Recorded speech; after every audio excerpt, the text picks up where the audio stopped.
Hello दोस्तों, अस्सलाम वालेकुम। 12वीं शरीफ का मुबारक महीना स्टार्ट हो चुका है और हम उम्मती के लिए तो ये दूसरी ईद है। कल मैंने एक वाकया सुना तो मैं सोच रही हूँ कि आप लोगों को भी सुनाऊं। प्लीज गौर से सुनिएगा और वीडियो अच्छी लगे तो लाइक कमेंट शेयर जरूर कीजिएगा। एक जमाने में कब्र खोदते खोदते साथ वाली कब्र की ईंट गिर गई और लोगों ने देखा कि जो साहिब कब्र है उसका कफन भी मैला नहीं हुआ। तो शौके जस्तजू की चिंगारियां रोशन हुई कि देखिए ये कौन है। हालांकि ऊपर कब्र का निशान नहीं था, तो खैर जो थोड़ा बहुत जगह का अंदाजा था उसके मुताबिक साहिब कब्र को ढूंढने निकले। गांव से पूछा ये किसकी कब्र हो सकती है, तो पता चला कि ये फना शख्स की कब्र है जो आज से इतना अरसा कब्र फूट हो चुका है।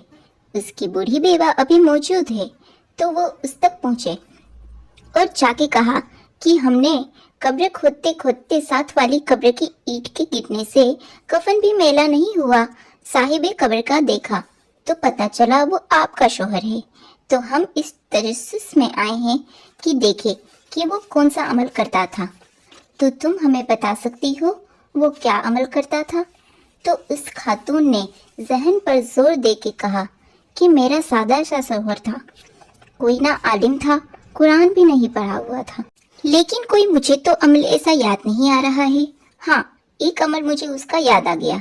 कहा वो कुरान नहीं पढ़ा था, लेकिन जब लोग फर्ज की नमाज के बाद मस्जिद में कुरान खोलकर बैठ जाते तो उसे बड़ा दुख होता कि काश मैं भी कुरान पढ़ा होता।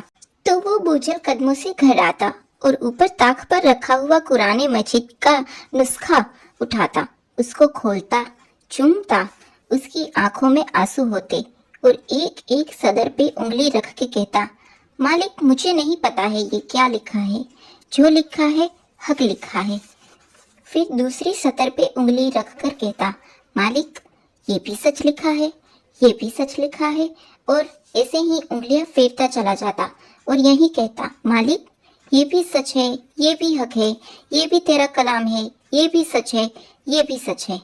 तो जितना उसके पास वक्त होता तो 4 सफ़े, 10 सफ़े, 5 सफ़े उंगली फेरता चला जाता और कहता, मालिक ये भी सच है, ये भी सच है, ये भी सच है। कहा आज उसकी कब्र में जो तुम नूर देख रहे हो वो कुरान से मोहब्बत की वजह है।